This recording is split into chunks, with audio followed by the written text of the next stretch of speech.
Hello, welcome po sa aking channel, Queenin777. Ang reading na po ito ay para sa iyo, Sagittarius. Sagittarius, kung mapanood mo ito, pwede itong timeless reading. Ibig sabihin kung kailan mo mapanood ito, malamang doon pa mag-resonate sa inyo. Ito rin po ay collective reading. So, iba-iba pong energy yung atin masasagap. Iba-ibang tao, iba-ibang sitwasyon, iba-ibang pangyayari. Piliin lamang yung mga yung mga magre-resonate sa inyo. So, Sagittarius, ikaw ay nire-representa ng planetang Jupiter. Jupiter is symbolizes luck and expansion, optimism. Okay. Hierophant. So, merong iba sa inyo dito or meron sa inyo dito na parang may aatenan na something kasal or kinaugalian or malamang magsisimba ka kung matagal ka nang hindi nagsisimba. Ganun. Or seminar, basta something na sinigundahan. Oo. Siguro magsisigimba ka ngayon kasi or baka nilipot mo na lahat ng simbahan kasi may hinihingi ka. Parang kailangan mo ng financial. Matindi yung pangangailangan mo ngayon sa financial. O kasi meron ditong Five of Pentacles. No? Parang nawalan ka ba or meron gustong bumalik sa'yo or meron bumalik sa'yo na scam ka ba? Ganun. Something. Or meron kang basta kailangan mo ng pera kaya parang may aatenan kang parang simba or pwede seminar, ganyan, something na papasok ka sa isang sitwasyon na kailangan mo ng pera, ganun, kaya ka magsi-seminar or maybe low self-esteem. Yung tipong parang kailangan mong pumasok sa isang grupo na kung saan magtuturo ng kung paanong, siguro pang paganda ba to, aesthetic, ganun, baka sa parlor ka magtatrabaho, ganun, or something sa mga clinic, yung mga pang beauty, ganun.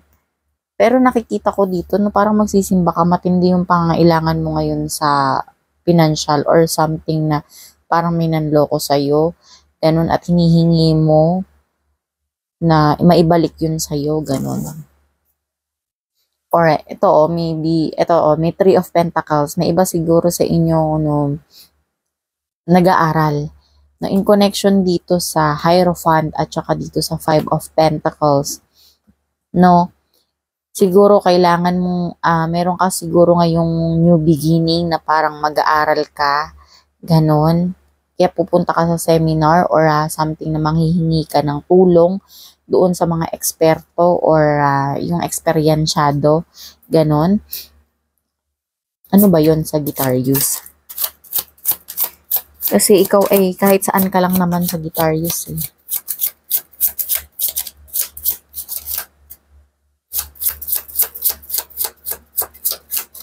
Wala pang natalo na baraha. Ayun. See.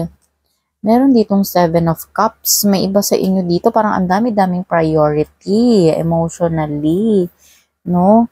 Kaya siguro kailangan mo ng maraming pera or kailangan mo ng pera kasi ang dami-daming priority. Meron kang gustong tulungan or gusto mong mapabilis yung buhay mo. Gusto mo nang gumala. Gumala kasi aside sa gusto mo lang gumala, gusto mong mapagustuhan yung mga mahal mo sa buhay. Yung iba, parang ang dami-daming responsibility. Ganon. No? Kaya parang meron kang gustong matutunan or isa din dito is regarding sa Five of Pentacles, yung tipong parang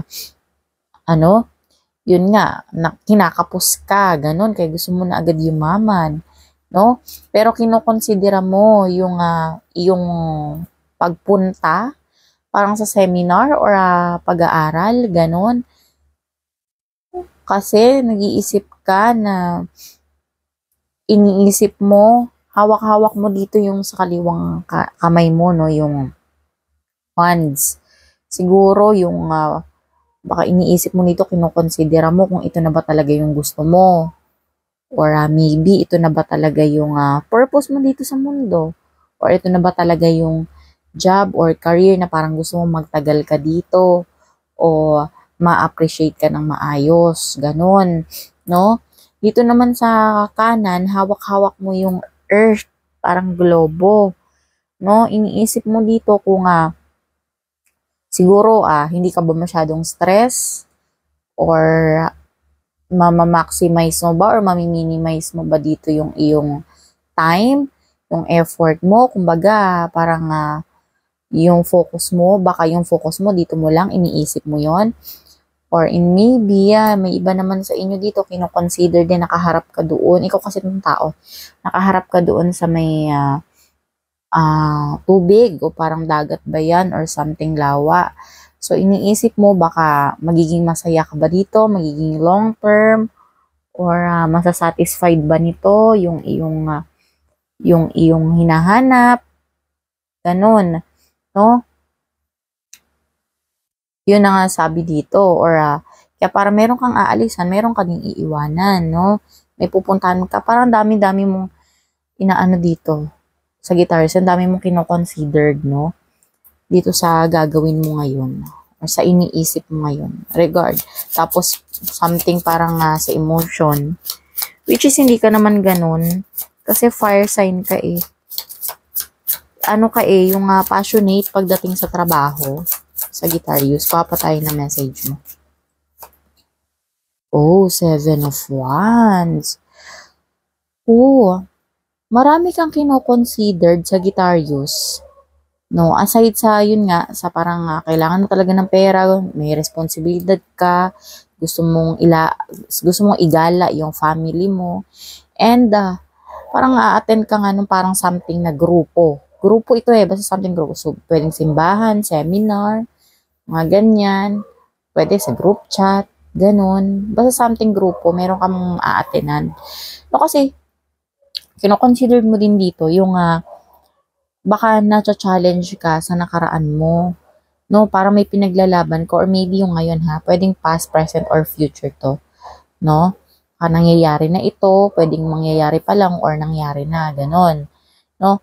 Kasi parang na-challenge ka, no, na parang baka wala na sa yung challenge, yung iiwanan mo or ganon, naghahanap ka ng greener pasture, ganyan na doon sa pupuntahan mo. Pero yun nga, kino-considered mo ito. Kino-considered mo yung emotion mo, kung mas magiging maganda ba or magiging maganda yung hinapnan mo in terms sa iyong time, sa iyong physical health, emotional health, ganun, sa iyong career life. Yun, no? So, ang dami mong pinag-iisipan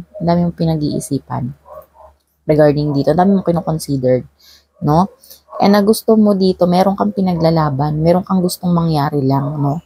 To the point siguro, ito nga mga nakataas na ones dito, siguro is, wait lang. Sorry, Sagittarius nagising yung baby ko. Okay, sige, balik na tayo. Siguro ito, itong mga nakatayong ones na yan, perception yun ng mga tao tungkol sa mga pinaglalaban mo, sa mga beliefs mo, ganon. About siguro sa career life mo yan o sa mga, yung sa passion mo o yung sa will nga, yung pinaglalaban mo, paniniwala mo, no? So, sinugundahan pa nitong 5 of Swords ito, no?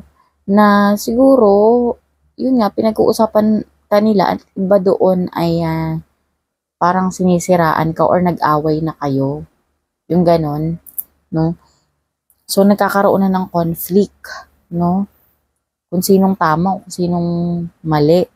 Kaya siguro ang dami mong kino-consider dito. Baka isa doon is yung mga makakasama mo, no? Nag-aaral ka, no? Na maging mabuti yung pupuntahan or yung iiwanan mo is mas higit na mas maganda kaysa doon sa pupuntahan mo. So, ang dami mong kino-consider, no?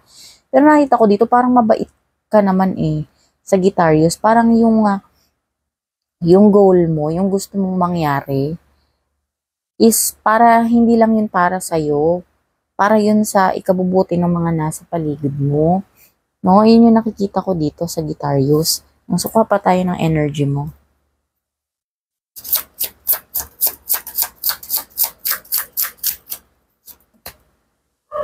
Oo. So, huwag ka daw mag-alala kasi kung ano man tong iniisip mo ngayon sa Sagittarius, no? Magiging mabuti yung pagdesisyon mo dito. Yung tipong pag-iisipan mo talaga, makapag-decide ka kung matutuloy ba or makakapagplano ka ng maayos, makakapag-desisyon ka ng tama. Kasi gagana yung iyong intuition, no? Yung iyong morals, kung ano yung objective mo, kung bakit meron kang aalisan or meron kang pupuntahan, ganon. Or dahil sa pinaglalaban mo, ganon. Huwag kang mag-alala with the High Priestess, no?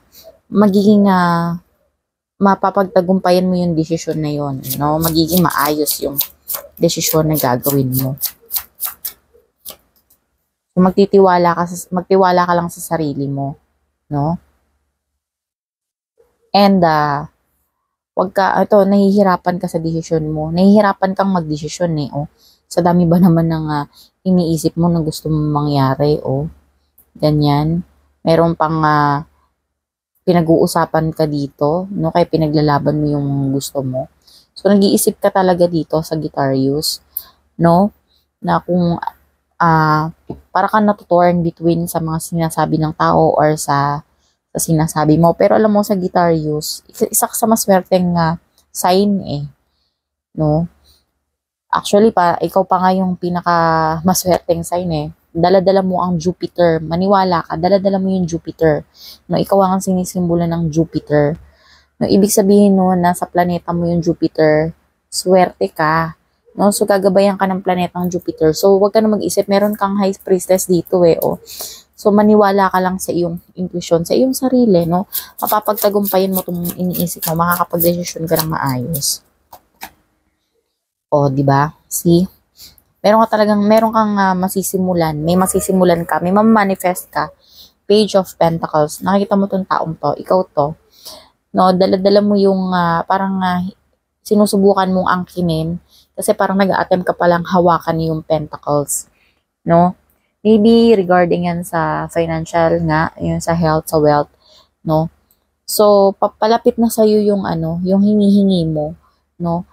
Pagganahin mo lang talaga yung intuition mo. Pagganahin mo lang talaga yung intuition mo and makukuha mo yan. Nag-attempt ka na makuha yun oh. May action ka talagang ginagawa.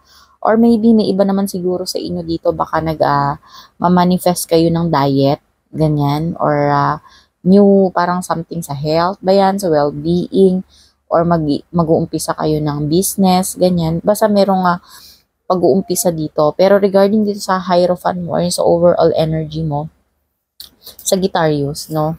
Nag-attempt kang simulan, meron ka talagang simulan. So, huwag ka mag-alala kasi parang nandyan naman na sa'yo. Ayan, no? Halos hawak mo na So, sundin mo lang yung iyong intuition para maging sa'yo na talaga ito. No? Kuha naman tayo ngayon ng mindful message. So, ito yung mga paalalang mensahe sa'yo, Sagittarius. The moment na mabasa mo ito or mapanood mo ito. Water my dreams. O, diligan mo daw yung iyong yung mga pangarap. Yun. All I desire is on its way to me, but like a seed, my dreams too must be watered. My belief and determination is what makes them grow. I will be patient throughout this journey. It is all unfolding at the perfect time. Wow! Sa'yo talaga to, Sagittarius. So sabi, diligan mo daw yung iyong mga pangarap. Paano ba yung pagdilig ng mga pangarap? So katulad ng isang halaman, para din niya nag-aalaga ka ng halaman na 'di ba kailangan ng tubig, 'di ba? Para magkaroon ng nutrients, para lumago siya, 'di ba? Para magkabunga siya. So yung tubig na yon is yung kapositibuhan mo sa buhay. No, Sagittarius, ikaw ay optimistic na person, no? Kayong mga Sagittarius is masiswerte nga kayo sa 12 zodiac signs kasi dala-dala niyo yung planetang Jupiter. No? Tsaka kayo, fire sign kayo Yung talagang passionate kayo doon sa ginagawa ninyo. So, alam ko na, ito sarili natin, yung connection talaga, para talaga to sa'yo no?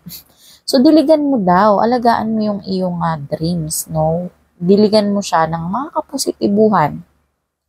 Kasi lahat daw ng dinidesire mo ay nandiyan na sa iyong daraanan.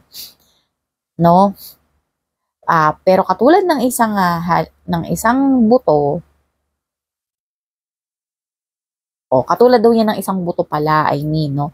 Nasa daan lang yung mga dinidesire. Nasa daan mo na, nadaanan mo na yung mga dinidesire. Papunta na sa'yo. Ganon din yung mga pangarap, no? Kaya kailangan, diligan mo daw siya. Positibo, walang limit, wala kang nililimitahan, ganon, hardworking, ganon ba, nai-inspired ka, ganon. Yung iyong paniniwala daw at yung determination, yun daw yung makakapag-grow doon sa iyong mga pangarap, no? Kaya daw maging mapagpasensya ka sa lahat ng tatahakin mo.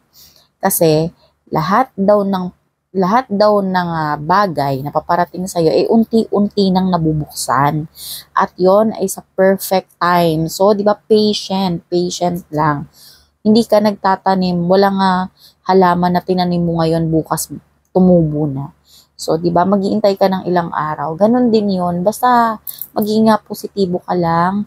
Ganon, maging determinado ka lang. Sa paniniwala mo, ganon, sa pinaninindigan mo. Di ba? No, talagang para sa iyo to kasi in connection dito sa mga sinabi natin.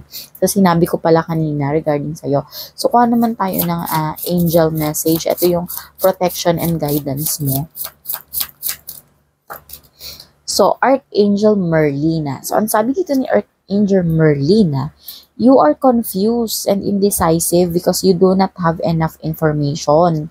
Do research or seek expert advice before making a decision. Wow! Sinigundahan pa ni Archangel Merlina. Diba sabi ko kanina, meron dito nga, Three of Pentacles, yung parang meron kang pag-aaralan. So, sinigundahan ni Archangel Merlina para talaga to sa'yo, no? Kasi alam mo, kaya ka daw siguro ngayon nako-confuse o yung parang balisa ka, yung hindi mo alam kung ano ba yung desisyon na gagawin mo o yung tatahakin mo, hindi mo alam. Hindi ka mapakapag-desisyon na maayos. Kasi daw maybe kulang ka lang sa information o kulang ka lang sa kaalaman kung paano ka magdedesisyon. Maybe siguro baka meron kang matatanda dyan na kasama or yung eksperyensado na sa buhay, yung maraming alam sa buhay na ganyan. Huwag ka daw mag-atubili na lumapit din doon. Makapagtanong ka lang, minsan lang makipag-coffee date ka, ganun. Doon sa mapapagtanungan mo or pwede mapapag-releasean mo ng mga gusto mong malaman, ganun. Kasi maybe yun yung makakapagbigay ng sagot sa'yo, Sagittarius, no? So, yun yung message sa'yo, no? Maraming salamat. Kung nagustuhin to, please consider subscribing and liking this video and channel. Thank you!